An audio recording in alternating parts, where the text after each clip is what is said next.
Hello, everyone. Welcome back. I'm Mayur Thaker. I'm an analyst and co-portfolio manager here at Zacks Professional Services.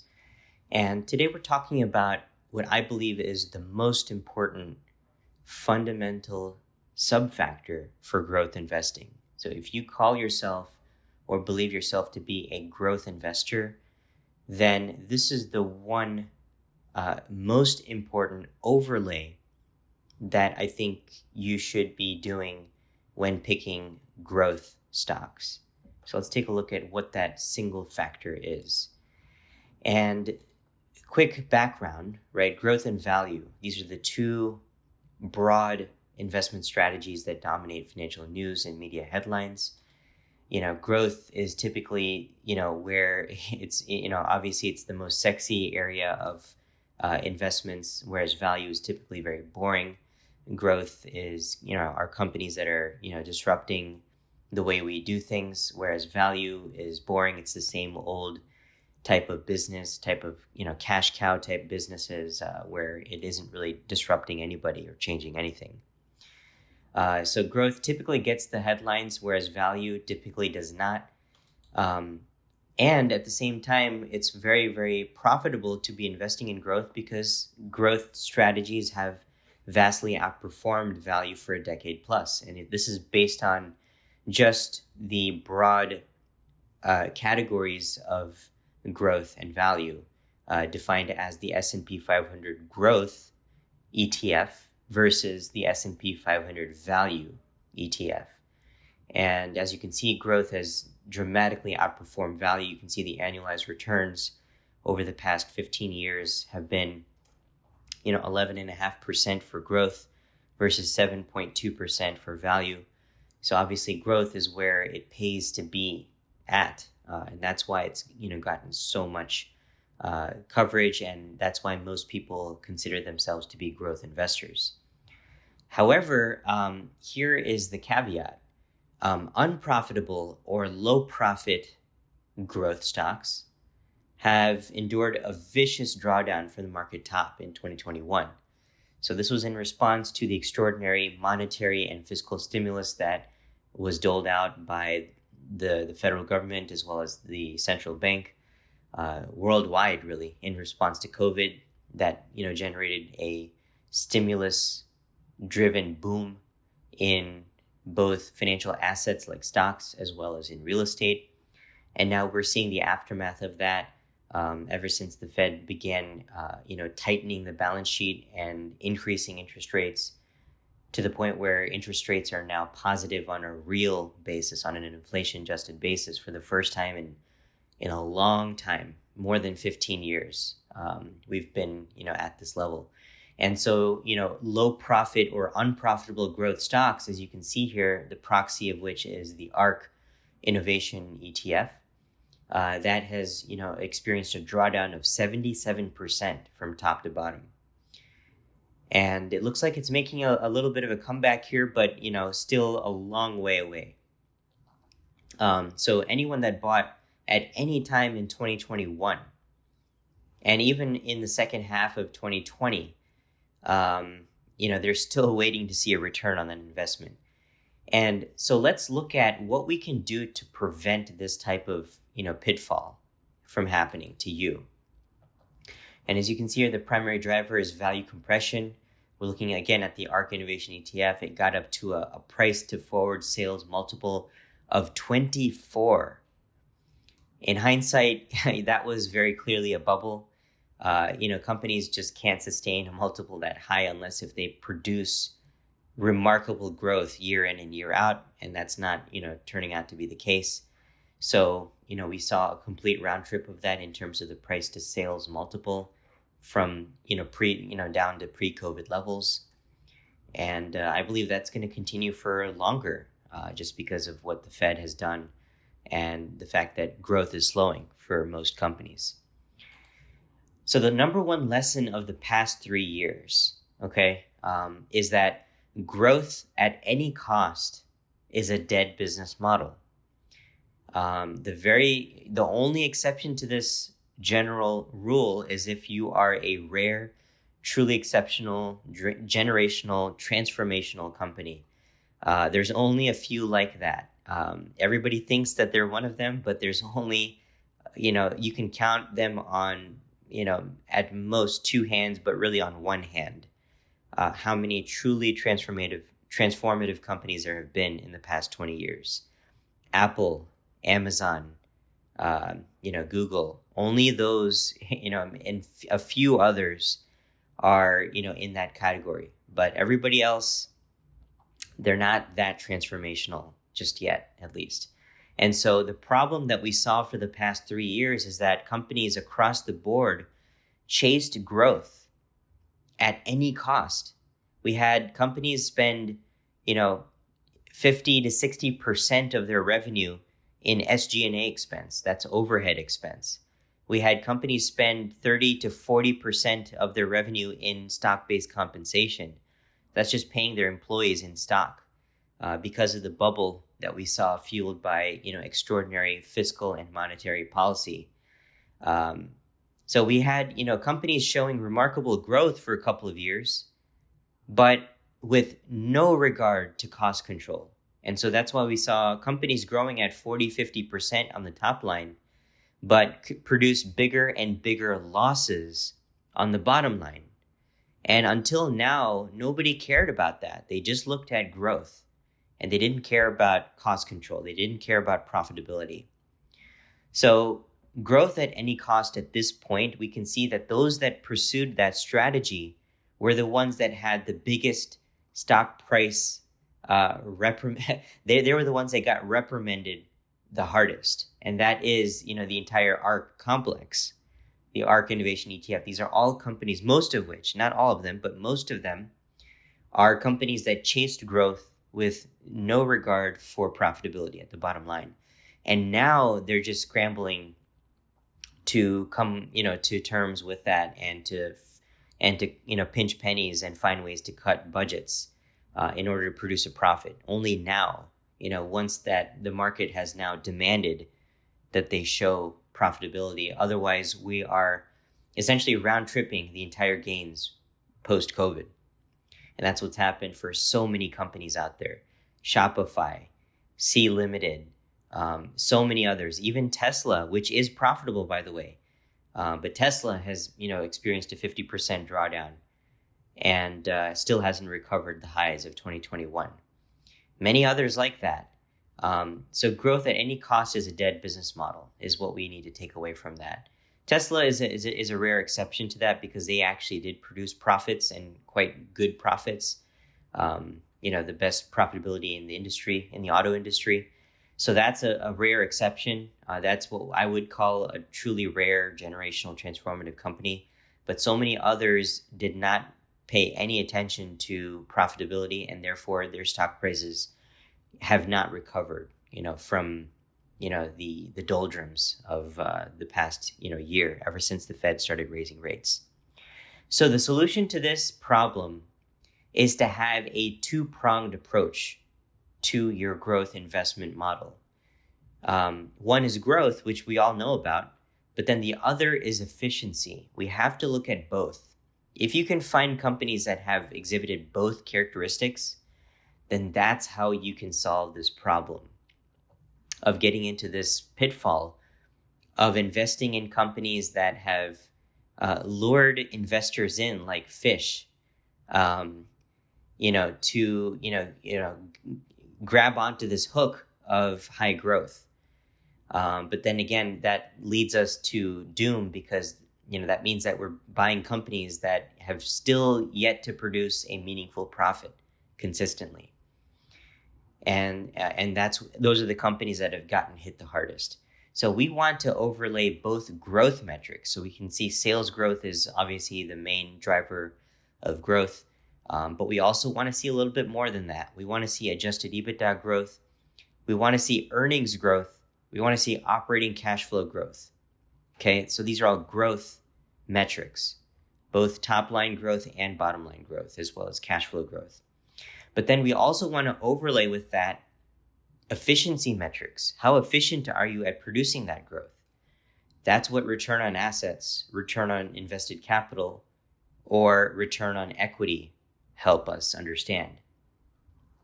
So we have companies that have just growth but very little or negative efficiency. We have companies with no growth but very high efficiency. So we want that sweet spot where companies show both growth and return on invested capital, or in the case of banks, return on equity. So this is the solution. Instead of high growth and low efficiency, we want high growth and high efficiency. So let's take a look at what this does. I actually ran a back test going back 20 years to see exactly how these two buckets perform. And we can see a very clear distinction in the returns, the spread of the returns. So here I have created a back test where I said, and by the way, this is in ZRS. This is our flagship equity research software. And within that software, we have a module called backtesting. And what I did is I used the rank analysis backtester. What this backtesting allows you to do is test a single factor.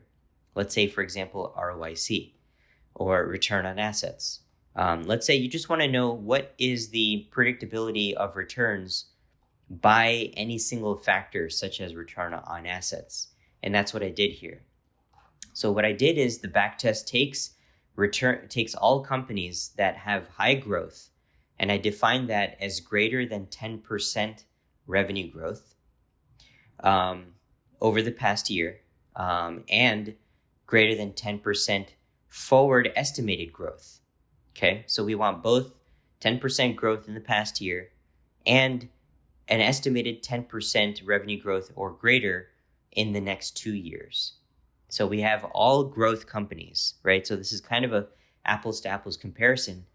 And then what I do is the backtesting engine groups all of those high growth companies across 6 buckets based on return on assets.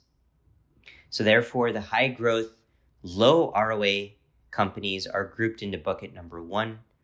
High growth, slightly higher return on assets companies get into bucket number 2. High growth, higher ROA go to number 3. High growth, even higher ROA go to 4, and so on and so forth, until bucket number 6 are the companies that have the highest return on assets.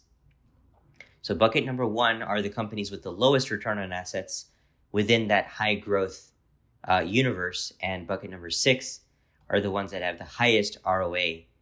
Again, the same type of companies, the high growth companies, meaning companies with greater than 10% both trailing and forward revenue growth. And here we can see that bucket number 4 is the winner by a clear margin. And interestingly enough, that's something that I personally expected, just knowing a thing or two about backtesting.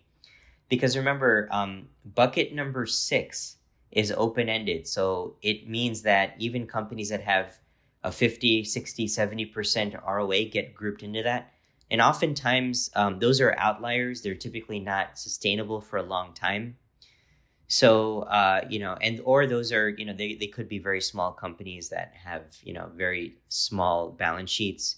And therefore, if they produce a profit of any kind, then it looks like they have a very high return on assets. So, bucket number 6 may have outliers in there that are not meaningful. But bucket number 4 is a great sweet spot. And keep in mind, this is still a high ROA bucket. But as you can see here, the winner is bucket number 4, and then followed by bucket number 6 and bucket number 2. So those are the winners here. And then, that's the universe, in 4th place. And then in 5th place is bucket number, it's hard to really see in there, 5. Yeah, so you can see that 5s, 6s, and 2s are the winners. Now, you may say that, what does that mean? Because 2 seems pretty low. But in fact, even the 2s are relatively high in terms of ROA. So here we see a distribution of what it really means to be in each of these buckets. So if I go over here, this tab right here explains exactly what each of these buckets are in terms of, their spread in terms of ROA. So bucket number 1 Okay, the highest value for bucket number 1 is 1.65%, as you can see here. Let me zoom in so you might be able to see it easier. This is telling us the average of each of these buckets, the average historically of the highest value. So in bucket number 1, companies have on average 1.65% ROA or less. Okay, 1.65% or less.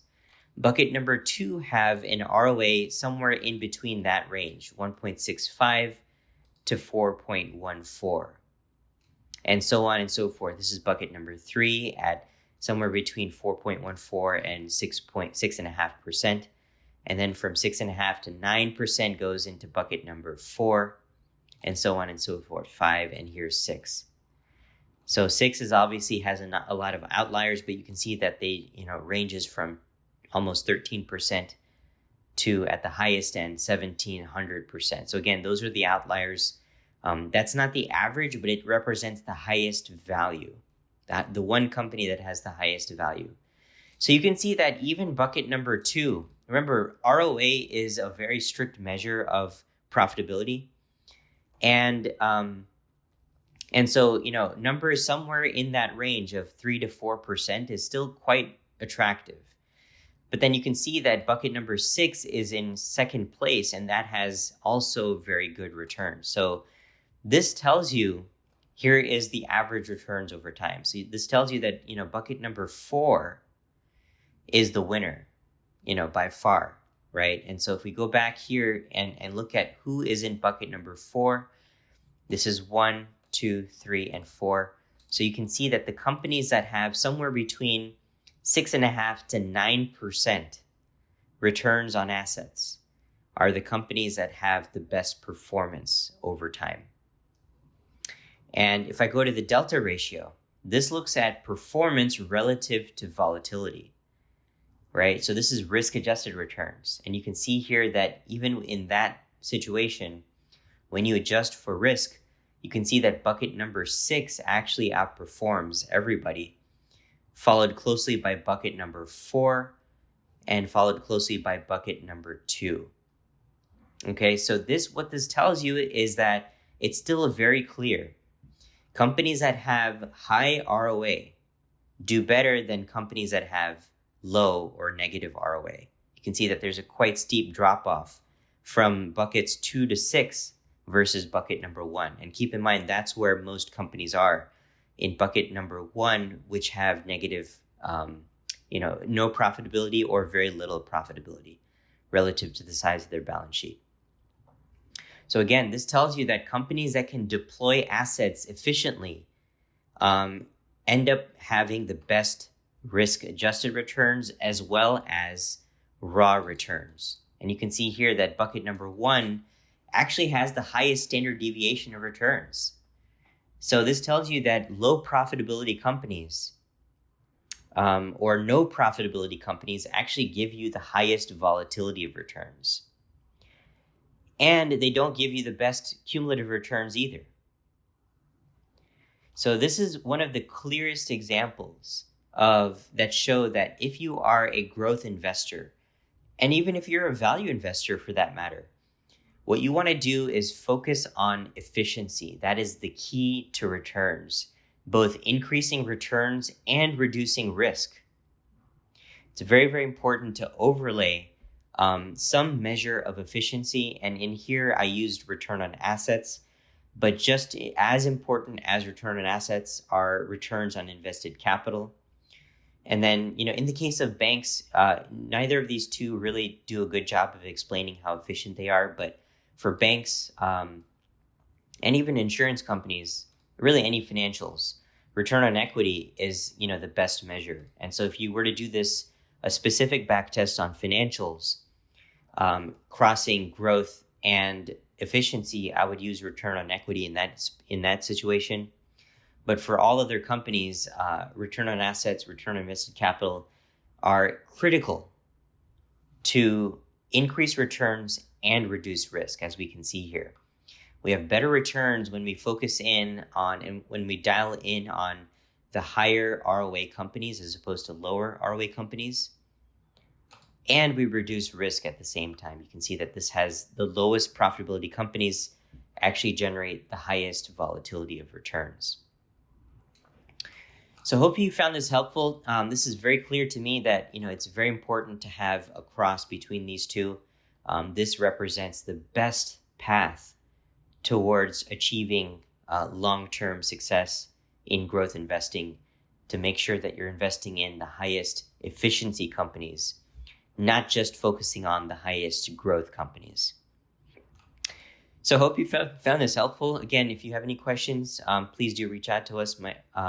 You can reach us at, if you are a ZRS client, please send us an email at zrs@zacks.com. And if you are an advisor tools client, please send us an email at zat@zacks.com. And if you are neither a client of ZRS nor advisor tools, then pick one. You can send us an email at either one of these here. I'd love to hear from you. That's all for today, and hope to see you again on future Lunch and Learn webinars. Take care, everyone. Bye-bye.